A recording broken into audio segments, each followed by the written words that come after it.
नमस्कार, स्वागत है आपका न्यूज बुलेटिन में और मैं हूं आपके साथ सपना पांडे। बुलेटिन की शुरुआत से पहले एक नजर इस वक्त की हेडलाइंस पर।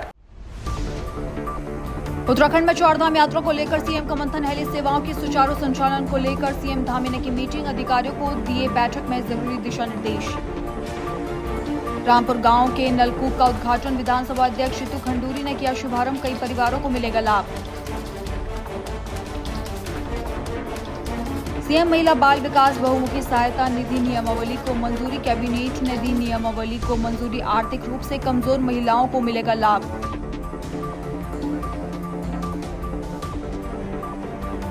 मसूरी में पर्यटकों को युवती से छेड़छाड़ करना पड़ा भारी, पुलिस ने पर्यटकों की कार जब्त की, दिल्ली से मसूरी घूमने आए थे 5 युवक। मोदी सरकार के 11 साल पूरे होने पर हापुड़ में प्रदर्शनी का आयोजन, विधान परिषद के सदस्य अश्विनी त्यागी ने किया शुभारंभ, कहा पीएम के नेतृत्व में चौथी बड़ी अर्थव्यवस्था बना भारत। चलिए अब रुक करते हैं खबरों की ओर। उत्तराखंड में लगातार चारधाम यात्रा जारी है। इसी को लेकर सीएम पुष्कर सिंह धामी भी यात्रा को लेकर बैठक कर रहे हैं। इसी क्रम में सीएम ने चारधाम यात्रा के दौरान हेली सेवाओं के सुचारू संचालन के संबंध में मुख्यमंत्री आवास सभागार में वरिष्ठ अधिकारियों के साथ बैठक की, जिसके बाद अधिकारियों को जरूरी दिशा निर्देश जारी किए। कोटद्वार के श्रीरामपुर गांव में 123 लाख की लागत से बने नलकूप यानी ट्यूबवेल का विधानसभा अध्यक्ष ऋतु खंडूरी भूषण ने उद्घाटन किया। बता दें कि इस नलकूप का निर्माण उत्तराखंड जल संस्थान राज्य सेक्टर कार्यक्रम के अंतर्गत किया गया है, जिसमें श्रीरामपुर के 1800 परिवारों को लाभ मिलेगा। आप जैसे देख ही रहे हैं, सिगड्डी पेयजल योजना के तहत हमने एक और नलकूप का यहाँ उद्घाटन किया है। 1 करोड़ 23 लाख कुछ का ये एस्टिमेट है। 1800 के करीबन यहाँ पे जो हमारे भाई बहन हैं उनको इसका फ़ायदा होगा। तो धीरे धीरे हमारा प्रयास लगातार ये रहा है कि हम लोगों को किस तरह से पानी, बिजली, सड़क से जोड़ पाएँ। जो समस्याएं आम जनता को इन्हीं 3-4 चीज़ों से होती है, उनको किस तरह से हम सुधार सकें। और उसका एक बहुत ही ज्वलंत जो अभी आप देख रहे हैं जो प्रमाण है हमारे सामने, वो ये एक और नलकूप है जो करीबन 1800 लोगों को फ़ायदा करेगा। तो ये फिर से ये नलकूप हम समर्पित करते हैं यहाँ की जनता।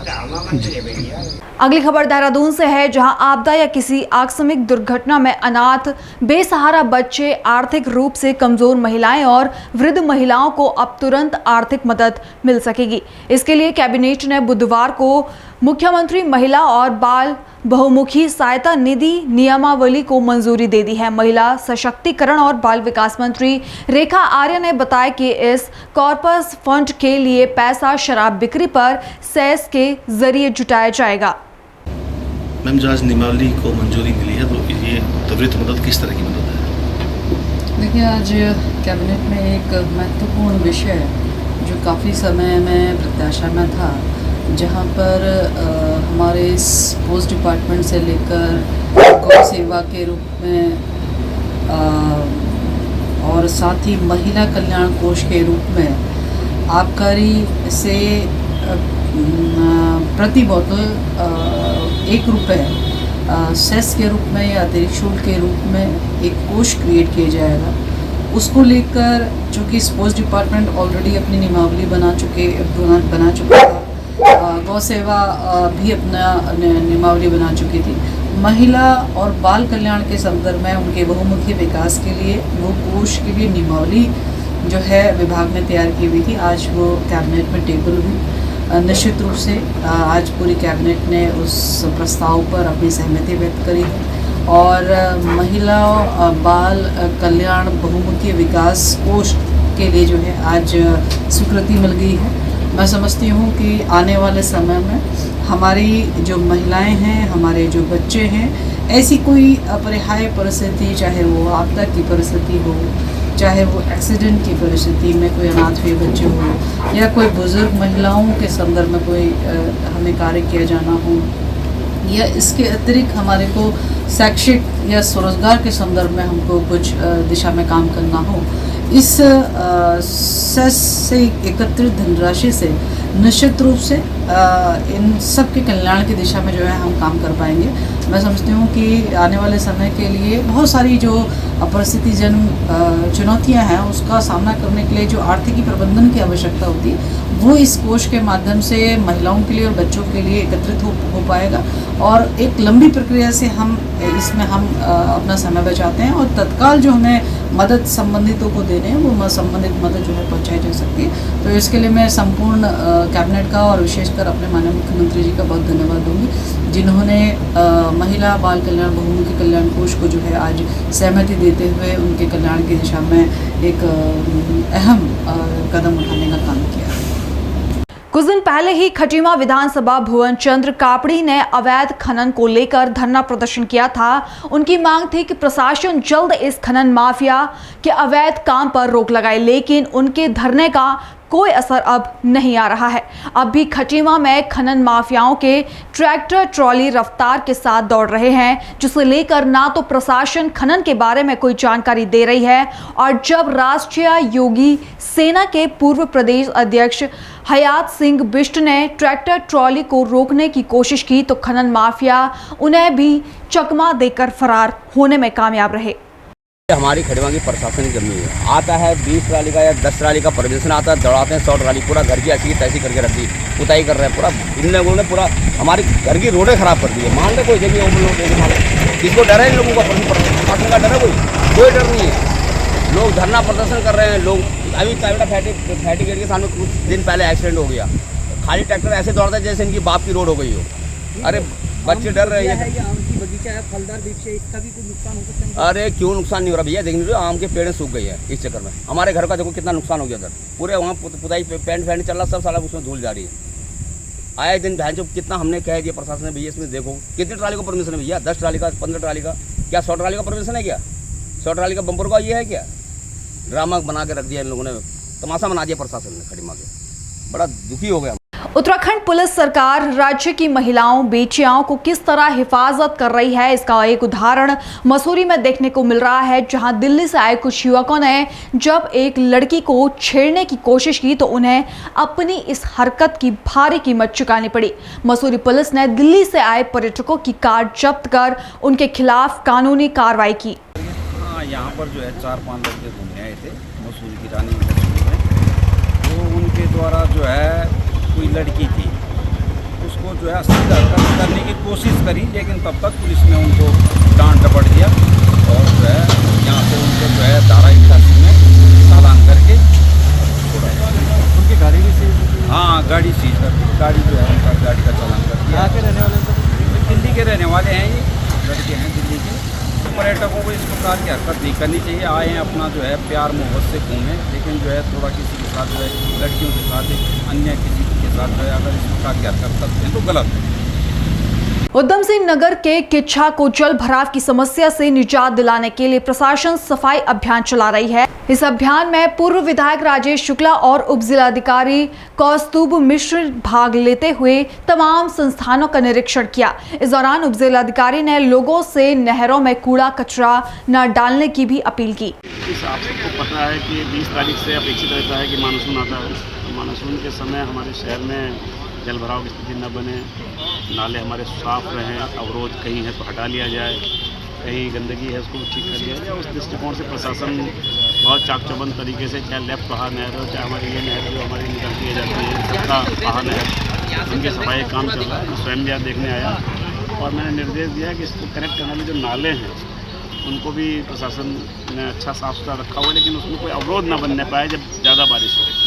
यहाँ आप देख सकते हैं कि मैनुअली भी लोग काम कर रहे हैं, साथ साथ में जो पोकलैंड है वो भी लगा रखी है ताकि जहाँ कहीं खुदाई करनी पड़े, कहीं मलबा हटाना पड़े, कहीं अवरोध है दूर किया जाए और शहर स्वच्छ भी रहे और साथ ही साथ बरसात के समय यहाँ कहीं भी पानी के रुकाव, जल भराव की या डूब की स्थिति न बने। बड़ी पानी की निकासी है जो पूरे शहर के पानी को आउटर एग्जिट पे ले जाता है, वो लेफ्ट पहा है और उधर आदित्य चौक के पास जो फीडर के पास नहर जाती है।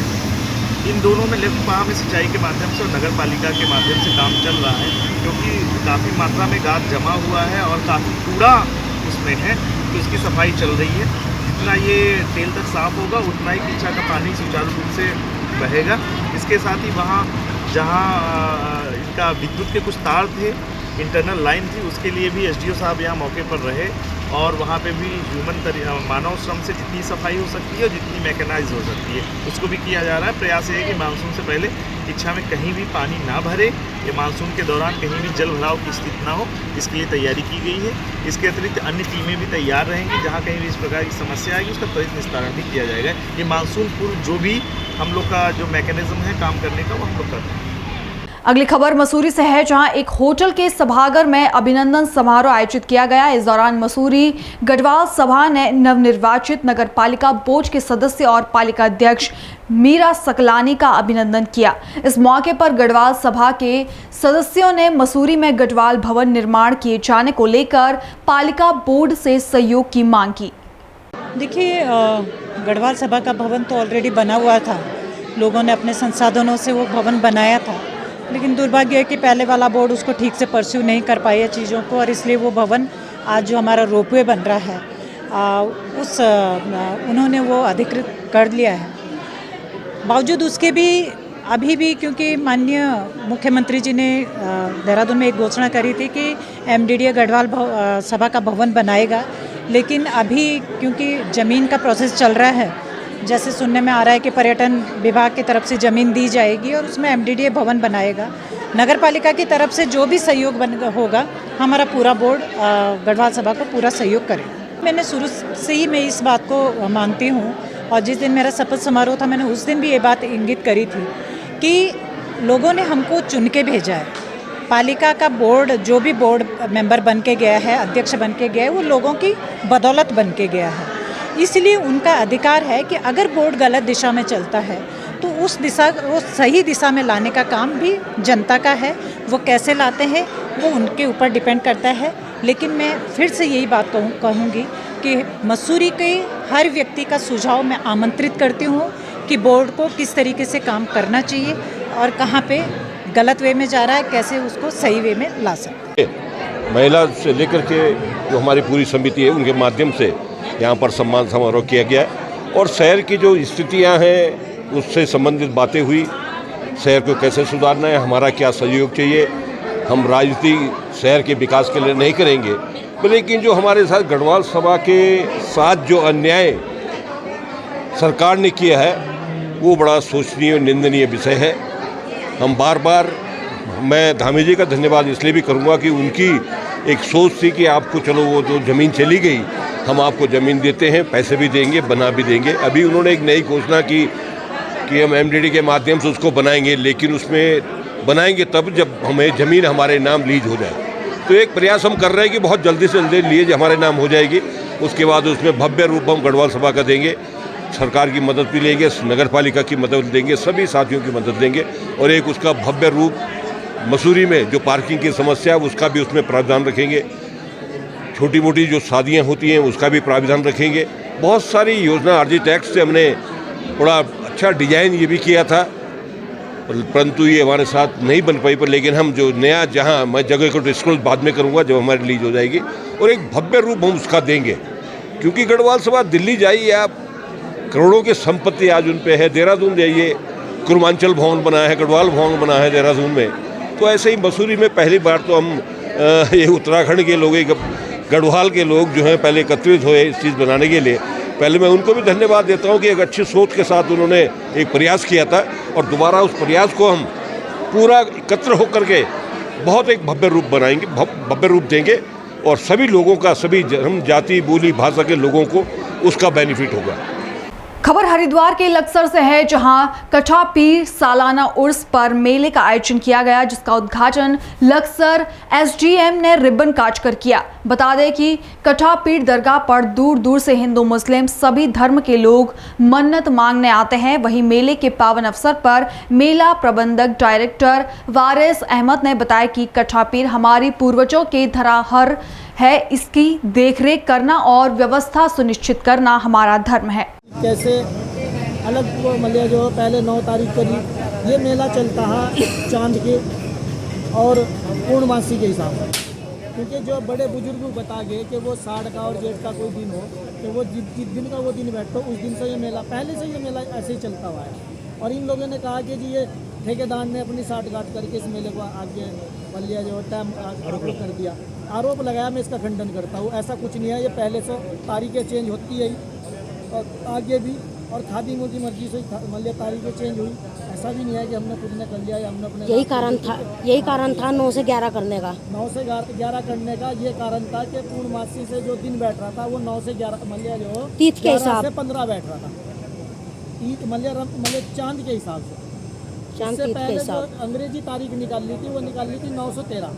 हमने जो हिंदी 913 तारीख है। तो जब हमारा वो सिस्टम नहीं सही बैठा तो भाई हमारा चांद का और जेठ का साढ़े के दिन से हमारा वो बैठ रहा था 1115। तो हमने 11 से 15 पिछले साल आपने देखा होगा कि बेचारे सब अपनी आस्था लेकर आए तो यहाँ पर मेला ख़त्म हो गया था, क्योंकि जब पूर्णमासी के बाद कुछ ऐसा हो कि भाई कुछ आदमी नॉन मुस्लिम लोग इस मेले के अंदर जा तो आओ 80%। मसूरी में माल रोड बैरियर पर प्रतिबंधित समय में वाहन के प्रवेश को लेकर एक युवक और पीआरडी के जवान के बीच जमकर हाथापाई हुई। इस दौरान पीआरडी जवान ने युवक को थप्पड़ मार दिया। पीआरडी जवान के इस हरकत के बाद विरोध में उतरे स्थानीय लोगों ने जमकर हंगामा किया। लोगों की मांग है कि पीआरडी जवान युवक से माफी मांगे, तभी प्रदर्शन रोका जाएगा। मामले को शांत कराने के लिए बड़ी संख्या में पुलिस बल भी तैनात है। वहीं पूरे मामले का संज्ञान लेते हुए पालिका अध्यक्ष मीरा सकलानी ने पीआरडी जवान को तत्काल प्रभाव से बैरियर से हटा दिया है। उन्होंने स्पष्ट रूप से कहा कि स्थानीय लोग या पर्यटक के साथ किसी प्रकार की अभद्रता बर्दाश्त नहीं की जाएगी। मेरा नाम देवेंद्र रांगड़ है, मैं यहाँ का लोकल हूँ। मैं अभी सवारी को फ्री करके अपने घर जा रहा था, तो जैसे ही मैं घर पे आया तो यहाँ पे एक पीआरडी वाला था, उसने मुझे रोक दिया। तो उसने रोका तो मैंने गाड़ी साइड में लगा दी और मैं यहीं थोड़ी देर खड़ा रहा। जैसे ही मैं यहीं पे खड़ा था तो उसने 2-3 को अंदर जाने दिया। तो मैंने उसको पूछा, मैंने कहा इसको कैसे अंदर जाने दे रहा है तू, ठीक है। तो वो बदतमीजी से बात करने लग गया, गाली गलौज करने लग गया। जैसे वो गाली गलौज करने लग गया, मेरे को बोला साइड में आ जा। मैं साइड में आया और उसने सीधा मेरा रापट मार दी। और उसके बाद वो यहीं से भाग गया। और जो भी यहाँ पे पीआरडी वाले इनका इंचार्ज है वो यहाँ पे आ जाओ, यहाँ पे बुलाओ। मांग कर रहे हैं आपने, मांग उसे लेके आओ, क्या माफी मांगे? माफी हम चाहते वो यहाँ पे आए, पुलिस ये वो लोग माफी मांगे, यहाँ उसको सस्पेंड करे, उसको नौकरी से हटाएं। इस प्रकार की ये नहीं चलेगी, यहाँ पे दादागिरी नहीं चलेगी किसी भी प्रशासन की या कोई भी नगर पालिका की। जो यहाँ का लोकल निवासी है, लोकल निवासियों को तुम रोक रहे हैं, बाहर के जाने दे रहे हैं। जो यहाँ पैसे देते हैं वो अंदर चले जा रहे हैं। बाहर से अभी एक स्कूटी वाले आया, उसको उन्होंने अंदर जाने दे रहे थे, अभी उसको हमने रोका। तो हम यही चाहते हैं कि जो यहाँ का लोकल निवासी नियम कानून बराबर हो। अगर बाहर सब जाएंगे तो सब जाएंगे, नहीं जाएंगे तो कोई भी नहीं जाएंगे। सही कह रहे, लड़का परेशान कर रखा है इन्होंने।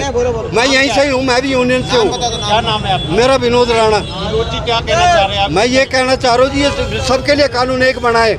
हरियाणा, दिल्ली, पंजाब वाला तो उनके लिए अलग कानून है, हम उत्तराखंड वालों के लिए अलग कानून है इनका। रोज पर हमारी गाड़ी 2 मिनट रुक जाए, हल्ला मचा, सवारी उतार रहे हल्ला मचा देते हैं। बाहर वाले यहाँ खड़े हो जाते हैं दारू पीते, उनके लिए कोई दिक्कत नहीं है इनको।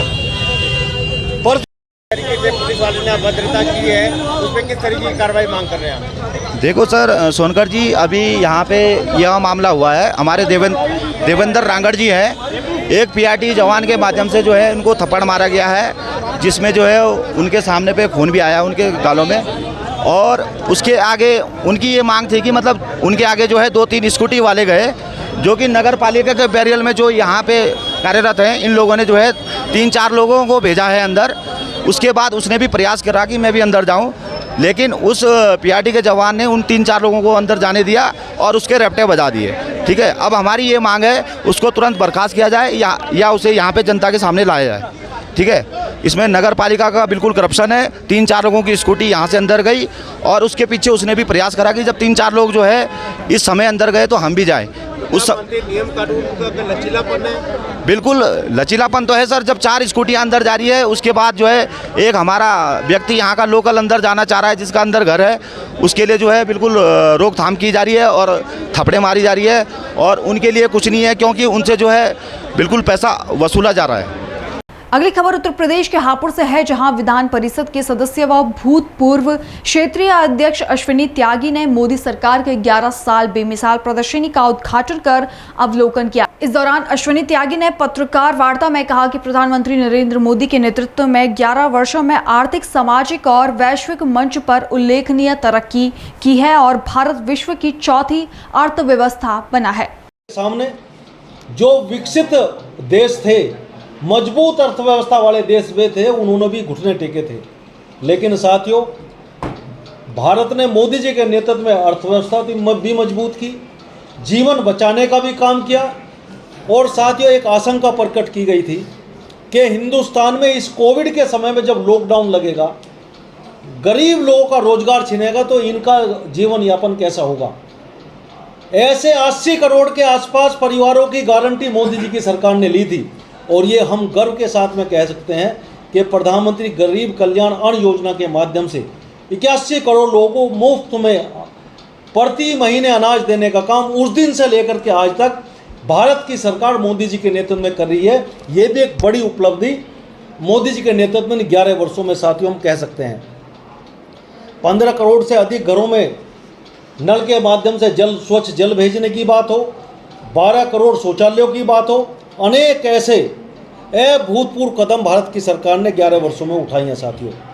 प्रधानमंत्री कृषि योजना के माध्यम से 93,000 करोड़ के लिए रुपए के माध्यम से 112 सिंचाई की परियोजना, जो बात होती थी कि टेल तक पानी, अनेक सरकारें रही कि टेल तक पानी पहुंचे, उसके लिए संकल्पित ये सरकार, किसानों के कल्याण के लिए संकल्पित सरकार, 112 नई ऐसी परियोजनाएं इस भारत की सरकार ने आगे बढ़ाई हैं। हमारे किसानों का उत्पादन क्षमता बढ़े, हमारी उपज बढ़े और हमारी ज़मीन भी स्वस्थ रहे, तो भारत की सरकार ने प्रदेश सरकारों से के साथ में मिलकर के 25 करोड़ मृदा स्वास्थ्य कार्ड, सोयल हेल्थ कार्ड बनाने का भी काम किया है साथियों। इस देश में एक तरफ तो वो सरकारें थी जो इस आम जन के हेल्थ कार्ड नहीं बना सकती थी, आज भारत की सरकार ने 25 करोड़ सोयल हेल्थ कार्ड बनाने का भी काम इन 11 वर्षों में साथियों किया है। फिलहाल बुलेटिन में इतना ही। देश और दुनिया की बाकी तमाम खबरें देखने के लिए बने रहिए पल्स 24 न्यूज़ के साथ। नमस्कार।